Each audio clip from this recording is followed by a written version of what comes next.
The joy of cardboard. Readily available, no power tools needed, and all the strength and rigidity you could ever need out of miniature terrain at least. This is the double corrugated stuff, and I'm going to glue 2 slabs together each for the road and for the wall. I'm doing this with hot glue for speed. I always use hot glue whenever possible, whenever I can get away with it. And here is some cork sheet. I like this stuff. I think it approximates asphalt and road concrete pretty well. Plus, when you want to implement cracks into your scenery, it breaks really easily and then forms right back together. However, since it is so fragile, I always like to give it a coat of white PVA glue. I just slather it completely with undiluted glue and let it sit overnight to cure and harden up. Now you're sitting there right now watching a video about how to make some miniature terrain, presumably to pick up a new tip or trick. But I do the exact same thing. There's 2 videos that I tapped into to help create this project. A tutorial on concrete from Small World Workshop and a dumpster from Blackmagic Craft. And here's some foam cut to match size, also using hot glue. Some people report their hot glue melting foam being an issue. I've never had that as a problem, I guess with this Surebonder gun that I use. And it is on the high temperature setting, but still I've never had an issue. I would think just waiting 15 seconds after you've dispensed the glue and then attaching the foam would solve the problem. Anyway, with a ruler and a knife I'm going to pre-score these and then widen with the tip of a mechanical pencil.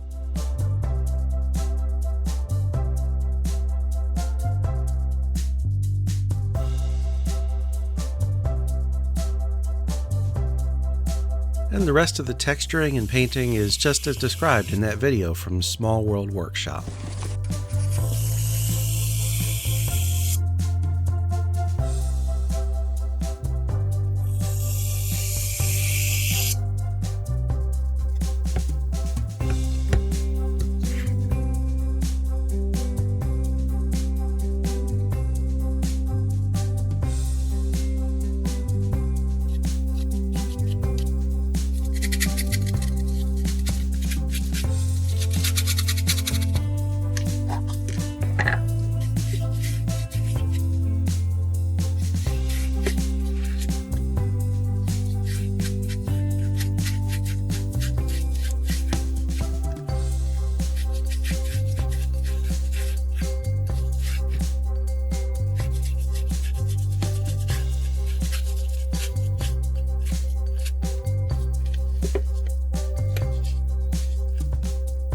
I went ahead and attached the wall now.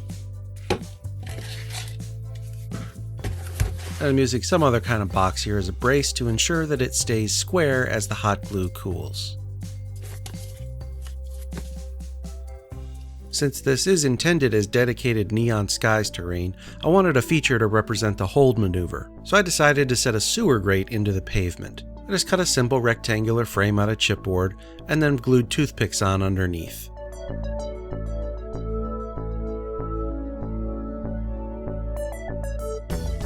Years ago, I coined the term corrugation cladding, and we need a lot here, quadruple corrugation. I like to use cereal box cardstock for this, something of that thickness, and I pre-paint the underside and the edges black before gluing it on.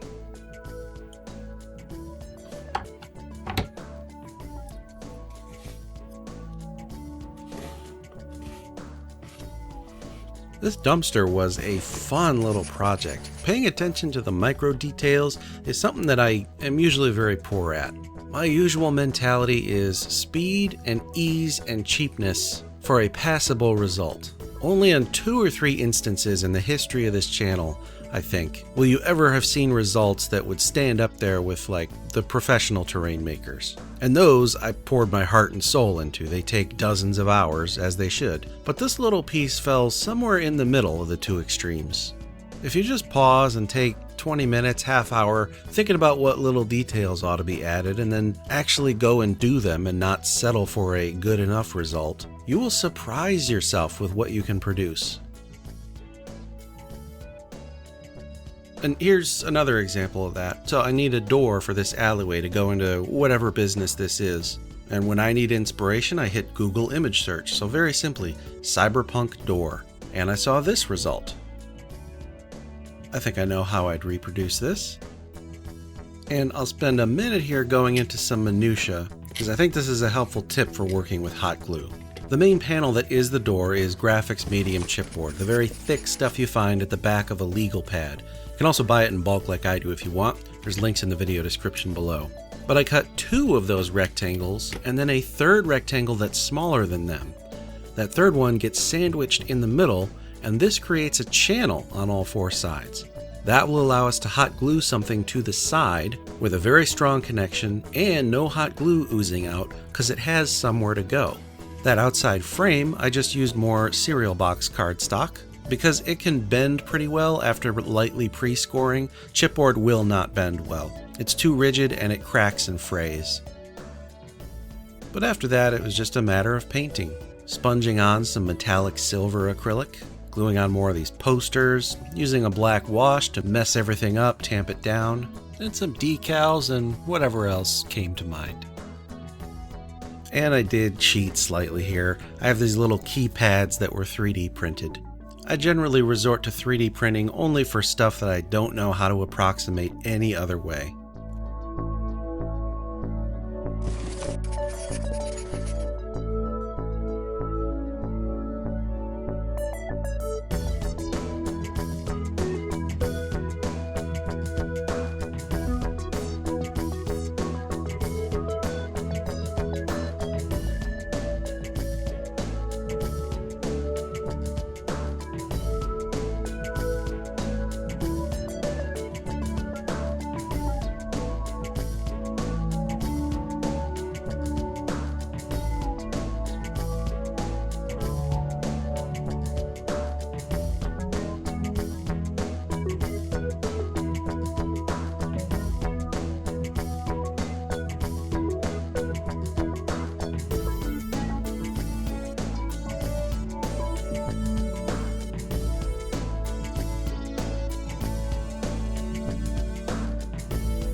And here is the scene in use. We have a few nocturners in a scrum with some blitzers. And this diorama is small enough for transport, but big enough for everyone at the table to see what's going on. Scale doesn't matter because, again, it's for neon skies. And the wall of the near building, closing the alley in, isn't shown. It's implied. The mind fills it in. Did you like this project and this video? If so, please subscribe. My viewer analytics are way out of whack and the algorithm is just killing me. The channel's not growing, so if you want it to, please like and subscribe. Till next time, I'm Wylock. Make things and play games.